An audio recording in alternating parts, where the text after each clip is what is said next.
All of you take page number 45. Geography 45 page. Planetary winds. Listen. Some winds blow constantly in a particular direction throughout the year. These winds are known as prevailing winds or permanent winds or planetary winds. These winds originate due to the presence of permanent high pressure and low pressure belts on the surface of the earth. The main types of planetary winds are the trade winds, the westerlies wind and polar wind. എന്താ പറഞ്ഞേ? ചില വിൻഡുകൾ some winds blow constantly in a particular direction throughout the year. ഒരു വർഷത്തില് constant ആയിട്ട് എന്ത് ചെയ്യും? Particular ഡയറക്ഷനിൽ കാറ്റ് വീശും. അതിന് പറയുന്ന പേരാണ് planetary winds. Planetary winds, some winds blow constantly in a particular direction throughout the year. These types of winds are known as planetary winds. Then planetary winds also known as prevailing winds or permanent winds. ഇതിന്റെ മറ്റൊരു പേരാണ് prevailing winds അല്ലെങ്കിൽ permanent winds അല്ലേ? ഈ lesson കഴിഞ്ഞില്ലായിരുന്നു മിസ്സേ. നമ്മള് കൺവിറ്റേഷണൽ rainfall വരെ എടുത്തു. ഞാൻ യൂട്യൂബ് ക്ലാസ് നോക്കി.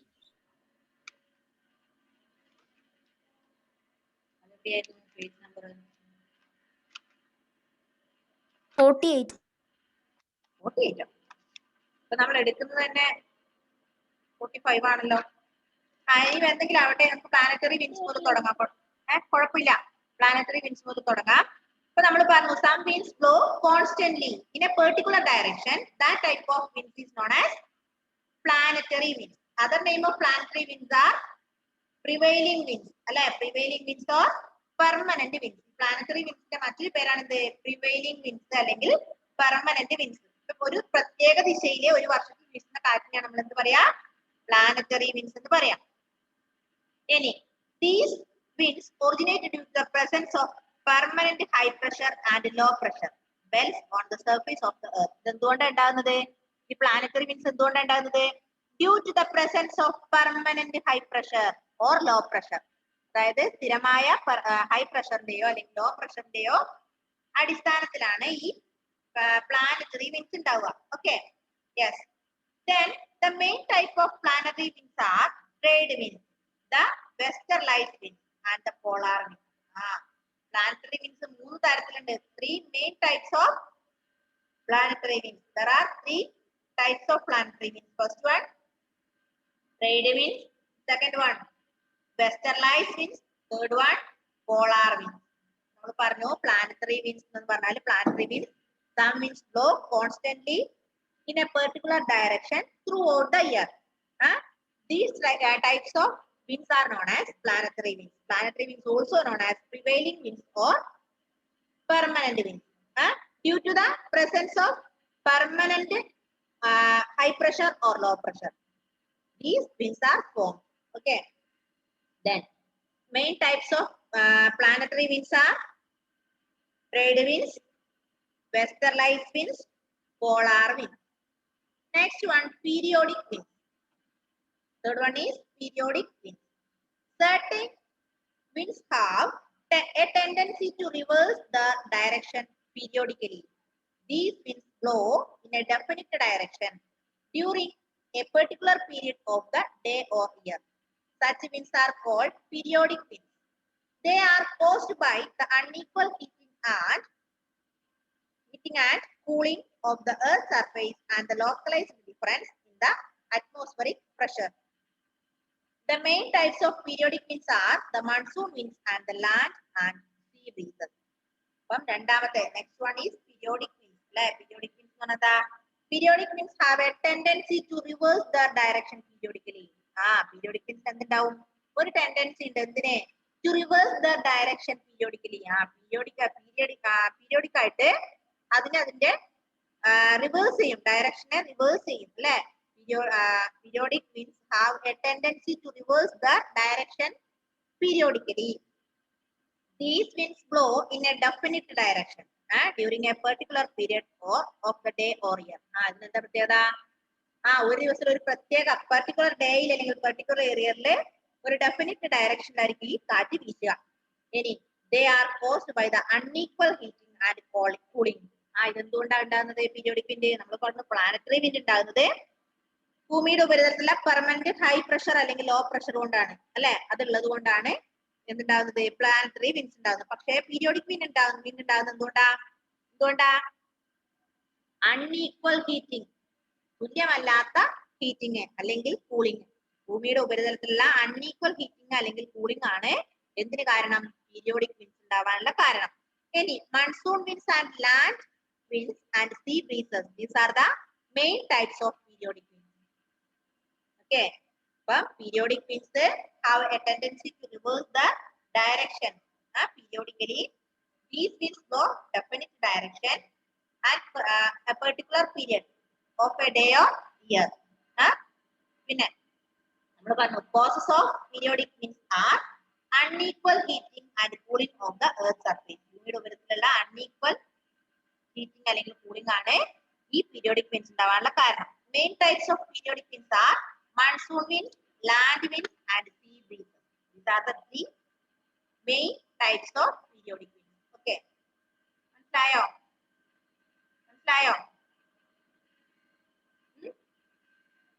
ആൻമരിയെ? Next one local winds. എന്താ ലോക്കൽ വിൻഡ്സ് നോക്കുക. In many parts of the world winds with the special characteristics blow over small areas. These winds blow for a short time. Such winds are called local winds. Most of them are seasonal and their names are usually derived from the regional languages. Some local winds are Lu, Chinook, Fohn and Harmattan. But local winds നമുക്കറിയാം, നമ്മൾ പഠിച്ചതാണ്. ലൂ എന്ന local വിൻഡിനെ കുറിച്ച് നമ്മൾ പഠിച്ചാണ് അല്ലേ? Dry and hot wind called Lu. Yes. Then many parts of the world winds with the special characteristics blow over small areas. നമുക്കറിയാം പല തരത്തിലുള്ള സ്വഭാവങ്ങളുണ്ട് ഓരോ കാറ്റിനും അല്ലെ. നമ്മൾ പറഞ്ഞു എന്തൊക്കെയാ പറഞ്ഞത്, പ്ലാനറ്ററി വിൻസ്. പ്ലാനറ്ററി വിൻസ് എന്ന് പറഞ്ഞാല് particular direction toward the ear ആണ് അല്ലെ. പിന്നെ നമ്മൾ പറഞ്ഞു due to the high pressure അല്ലെ, due to the high pressure and high pressure, these types of winds are formed. Then another one is periodic winds. Periodic winds due to the unequal cooling and unequal heating of the earth's surface. Monsoon winds, then land winds, then sea breezes, etc. are the examples of periodic winds. The third one is local winds. Local winds എന്ന് പറഞ്ഞാൽ എന്താ, these wind blow for a short time. കുറച്ച് സമയത്തേക്ക്, കുറച്ച് short ടൈമിലേക്കായിരിക്കും ഈ wind ഉണ്ടാവുക. മനസ്സിലായില്ലേ? ലോക്കൽ വിൻഡിന്റെ പ്രത്യേകത എന്ന് പറയുന്നത് these wind blow for a short time, കുറച്ച് ഷോർട്ട് ടൈമിലേക്കായിരിക്കും ഈ വിൻഡ് ഉണ്ടാവുക. Such winds are called local winds. Most of them are seasonal and their names are usually derived from the regional languages.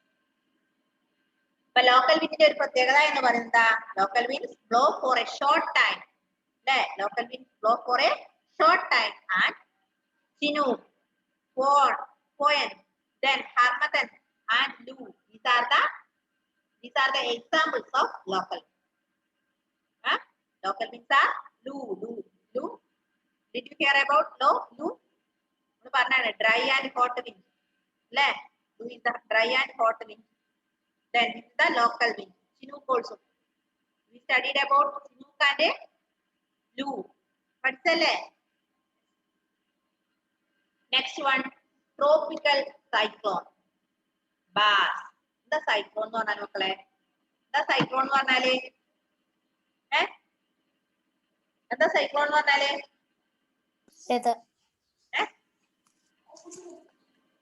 Cyclone എന്ന് പറഞ്ഞാൽ എന്താ? കൊടുങ്കാറ്റ് അല്ലെ? Rainfall ആണോ? കൊടുങ്കാറ്റിനാണ് നമ്മൾ എന്താ പറയാ? അല്ല മിസ്സേ, കാറ്റോട് കൂടിയ ശക്തമായ മഴ. ഓക്കെ, കൊടുങ്കാറ്റിനാണ് നമ്മള് സൈക്ലോൺ എന്ന് പറയാ. Tropical cyclone. ഈ ഹുറിക്കെയിൻ എന്താ മിസ്സേ? ഹുറിക്കെയിൻ എവിടെ? കണ്ടില്ലല്ലോ ഞാനത്. എവിടെയല്ലേ? 44th പേജില് ആ പിക്ചേഴ്സിൽ ലാസ്റ്റ് ഉണ്ട്.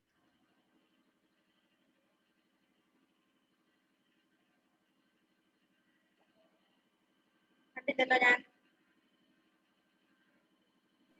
മിസ് പേജ് നമ്പർ 44 ആ പിക്ചേഴ്സിൽ ലാസ്റ്റ് ഉണ്ട്. ഓക്കെ, അതെന്തായിരിക്കും? ആ പിക്ചർ കാണുമ്പോൾ തന്നെ നിങ്ങൾക്ക് അറിയാലോ എന്തായിരിക്കും അത്. ആ കാറ്റ് എങ്ങനത്തെ ആയിരിക്കും? എന്തായിരിക്കും അത്? ചുഴലിക്കാറ്റാണ്. യെസ്, ചുഴലിക്കാറ്റ്. ഓക്കെ, നോക്ക് next one, tropical cyclone Baaz. On 29th November 2005, a tropical cyclone named Bas was formed in the Bay of Bengal off the southern coast of India, near the island of Sri Lanka. It originated towards the west of the Andaman Islands and moved across the Bay of Bengal towards the coast of mainland India. അപ്പോൾ tropical cyclone, അതായത് 2005 November 29 ഒരു tropical cyclone ഉണ്ടായി. അതിന്റെ പേരാണെന്ത്? Bass അല്ലെ. 2005 in 2005 November 29, a tropical cyclone named Bas was formed in the Bay of Bengal. Bay of Bengal രൂപം കൊണ്ട ഒരു tropical സൈക്ലോണിന്റെ പേരാണ് ബാസ്. ഇവിടെ ട്രോപ്പിക്കൽ സൈക്ലോണ് ബംഗാളിൽ ഉണ്ടായത് 2005 November 29. Near the island of Sri Lanka. Sri Lanka എന്ന ഐലൻഡിന് അടുത്താണ് ഈ ട്രോപ്പിക്കൽ സൈക്ലോൺ ഉണ്ടായത്. It originated towards the west of the Andaman Islands and moved across the Bay of Bengal. എന്ത് ചെയ്തു? എവിടെ ഉണ്ടായത്? ആൻഡമാൻ നിക്കോബാറിന്റെ പടിഞ്ഞാറ് വശത്തു നിന്ന് തുടങ്ങിയിട്ട് ബേ ഓഫ് ബംഗാളിലേക്ക് മാറി. ഏത്? ഈ ട്രോപ്പിക്കൽ സൈക്ലോൺ. അപ്പം tropical cyclone named Baaz formed in 2005 November 29 അല്ലെ. It was originated towards the west of Andaman Islands and moved to Bay of Bengal. Clear? Andaman Nicobar ഐലൻഡിൽ രൂപം കൊണ്ട ഈ ബാസ് എന്ന് പറയുന്ന ട്രോപ്പിക്കൽ സൈക്ലോൺ അതിനുശേഷം എങ്ങോട്ടേക്ക് മാറി? ബേ ഓഫ് ബംഗാളിലേക്ക് പോയി, ബംഗാൾ ഉൾക്കടലിലേക്ക് മാറി. The storm did not have the classical cyclone shape but had several areas of clouds suggesting intense thunderstorm activity. On November 30th, 2005, the forecasters predicted that the storm would reach the coast of India within 48 hours. It weakened to a tropical depression before it reached the coast, but it still brought heavy rains to Tamil Nadu and Andhra Pradesh. ഒന്ന് വായിച്ചു നോക്കേ, നിങ്ങൾക്ക് മനസ്സിലാവുന്ന കാര്യമുള്ളൂ. ഇപ്പൊ പറഞ്ഞ paragraph ഒന്ന് വായിച്ചു നോക്കിയ മക്കളെ, എന്താ അതിന്റെ meaning?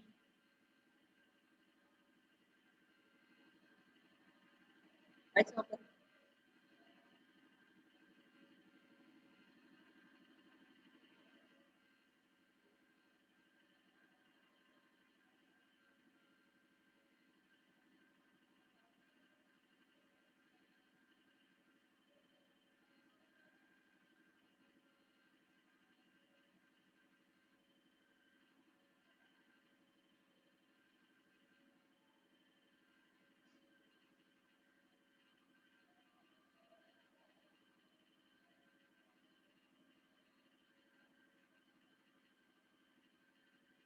Okay, the storm did not have the classical cyclone shape. Classical cyclone shape alla, but had several areas of cloud suggesting intense thunderstorm activity. ഇതു എല്ലായിടത്തും അല്ല, എന്താ പറയാ, ഒരു ക്ലൗഡ്സ് മേഘങ്ങളൊക്കെ മൂടപ്പെട്ടു. അങ്ങനെ 2005 നവംബർ 30 നവംബർ 29 2005 നവംബർ 29 ബാസ് എന്ന ട്രോപ്പിക്കൽ സൈക്ലോൺ എവിടെ ഉണ്ടായത്?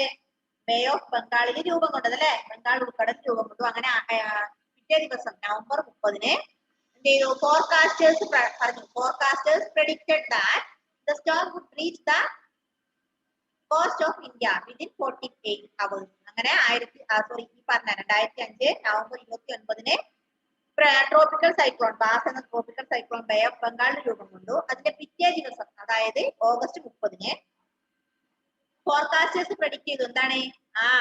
48 മണിക്കൂറിനുള്ളിൽ ഈ കാറ്റ് എവിടെ എത്തും? ഇന്ത്യൻ തീരത്ത് എത്തും.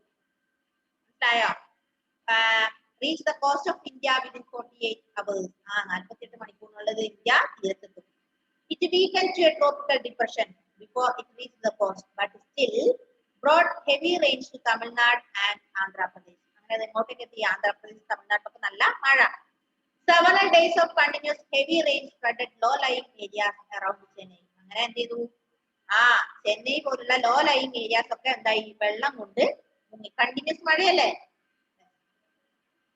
About 24 centimeter of rainfall was recorded in 24 hours. 24 മണിക്കൂറിനുള്ളിൽ ഏകദേശം 25 സെന്റിമീറ്റർ മഴ അവിടെ ഉണ്ടായി.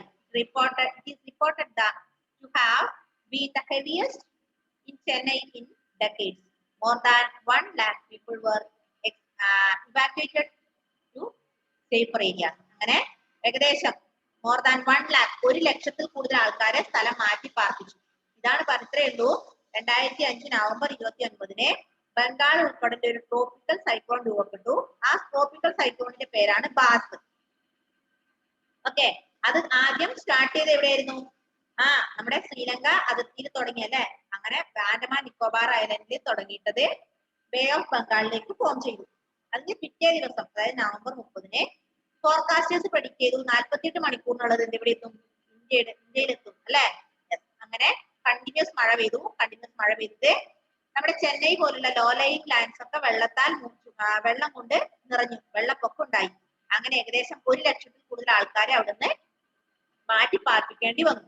ഇതൊക്കെ എന്തുകൊണ്ടാ സംഭവിച്ചത്? ഈ ബാസ് എന്ന ട്രോപ്പിക്കൽ സൈക്ലോൺ ഉണ്ടായതുകൊണ്ടല്ലേ അല്ലേ? അപ്പൊ എന്താണ് ട്രോപ്പിക്കൽ സൈക്ലോൺ എന്ന് മനസ്സിലായില്ലേ? 2005 നവംബർ 29 ഉണ്ടായ ബേ ഓഫ് ബംഗാളിൽ ഉണ്ടായ ട്രോപ്പിക്കൽ സൈക്ലോണിന്റെ പേരാണ് എന്ത്? ബാസ് അല്ലെ. BAAS Baaz. Next one, moisture.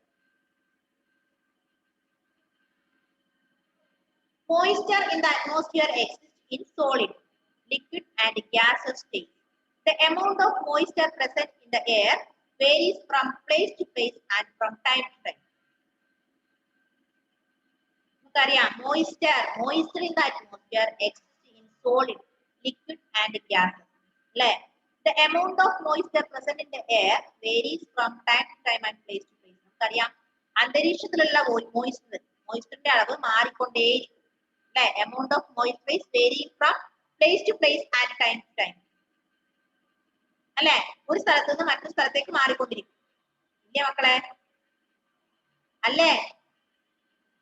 അത് അന്തരീക്ഷത്തിലെ മോയിസ്ചറിന്റെ അളവ്. amount of moisture is varying from place to place and time to time. ഓരോ സമയത്തുള്ളതുപോലെ അല്ലെങ്കിൽ ഓരോ സമയത്ത് മാറിക്കൊണ്ടിരിക്കും. അതുപോലെ ഓരോ സ്ഥലത്ത് മാറിക്കൊണ്ടേയിരിക്കും. ഒന്നാമത്തെ പോയിന്റ് നോക്ക്. The air in the equatorial region has more moisture than other regions of the world. An example ആണ് പറഞ്ഞത്. Air in the equatorial region ഉള്ള air എന്താ? has more than other regions of the world. ലോകത്തിന്റെ മറ്റുള്ള ഭാഗങ്ങളെക്കാൾ കൂടുതൽ moisture എവിടെയുണ്ട്? Equatorial റീജിയനിൽ ഉണ്ടാവാം. മനസ്സിലായോ? amount of air is equatorial. Air in the equatorial region more than other regions of the world. Second one, the air has more moisture during the summer season than during the winter season. എന്താ പറഞ്ഞേ? air has more moisture. എയറിൽ എത്ര കൂടുതൽ moisture ഉണ്ടാവും എപ്പം? during the summer season than winter season. അതായത് തണുപ്പ് കാലത്തേക്കാൾ കൂടുതൽ മോയിസ്ചർ സമ്മർ സീസണിൽ ഉണ്ടാവാം. Third point, the amount of moisture decreases with the increase in height above the mean sea level. മോയിസ്ചറിന്റെ അളവ് കുറഞ്ഞുകൊണ്ടിരിക്കും എപ്പോ? increase in height above mean sea level. Height കൂടുന്നതിനനുസരിച്ച് മോയിസ്ചറിന്റെ അളവ് കുറഞ്ഞുകൊണ്ടേയിരിക്കാം. നാലാമത്തെ point, the amount of moisture is almost zero in cold air of the polar region during the winter months. Winter months തണുപ്പ് മാസങ്ങളിലെ polar റീജിയൻസിലെ amount എത്രയായിരിക്കും? മോയിസ്ചറിന്റെ അളവ് 0 ആയിരിക്കും. അപ്പൊ നമ്മുടെ പറയാം, moisture in the atmosphere exists in solid, liquid and gases. The amount of moisture present in the air varies from time to time and place to place. The air in the equatorial region has more than other regions of the world. പിന്നെ the air is more moisture. Air has more moisture during the summer season than winter season. Winter seasonലേക്കാൾ കൂടുതൽ moisture summer season ഉണ്ടാവാം. മൂന്നാമത്തത്, amount of moisture decreases with the increase in height. അതായത് height കൂടുന്നതിനനുസരിച്ച് മോയിസ്ചറിന്റെ അളവ് കുറഞ്ഞുകൊണ്ടിരിക്കും. നാലാമത്തത്, amount of moisture is almost zero. ആ അതായത് മോയ്സ്ചറിന്റെ അളവ് 0 ആയിരിക്കും. എപ്പോ എവിടെ? the cold air of the polar region. Okay, these are about moisture. മനസ്സിലായോ? മോയ്സ്ചർ എന്താന്ന് മനസ്സിലായില്ലേ? അത്ര ഒന്ന് വായിച്ചു നോക്കിയേ മക്കളെ, പെട്ടെന്ന് വായിച്ചു നോക്കിയേ.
മിസ്, ഈ തണ്ടർ സ്റ്റോം എന്ന് പറഞ്ഞ ഇടിമിന്നലല്ലേ? ആ ഇടിമിന്നലോട് കൂടിയ കാറ്റും ഇടിമിന്നലൊക്കെ ഇല്ലേ?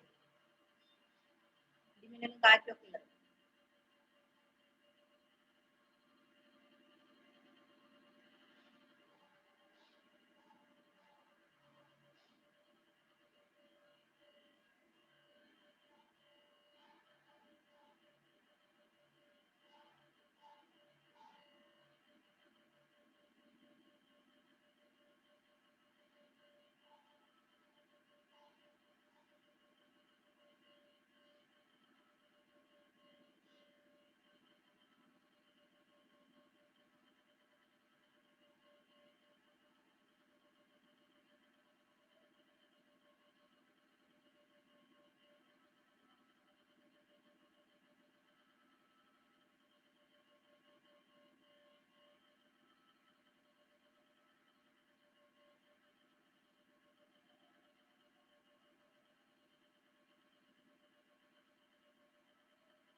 വായിച്ചോ?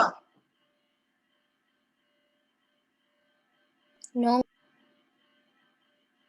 ഇപ്പൊ കഴിയും.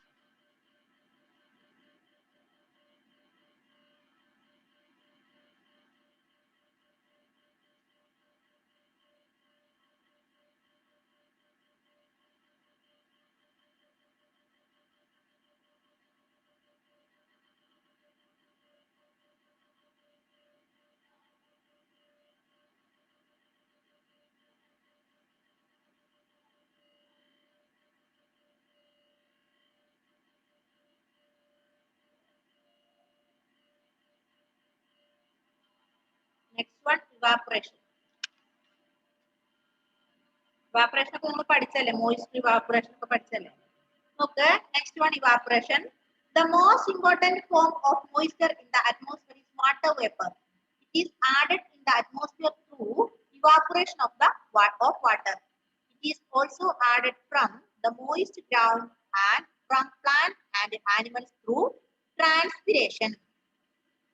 Most important form of moisture in the atmosphere is water vapor.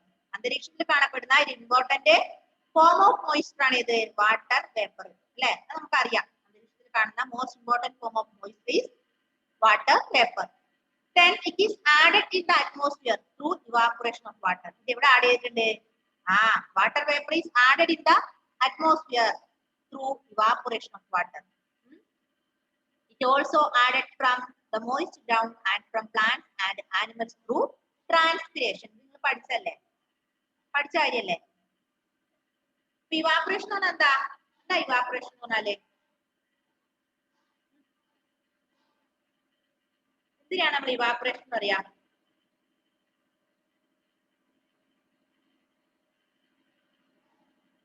എന്തിനാ ഇവാപറേഷൻ എന്ന് പറയാ?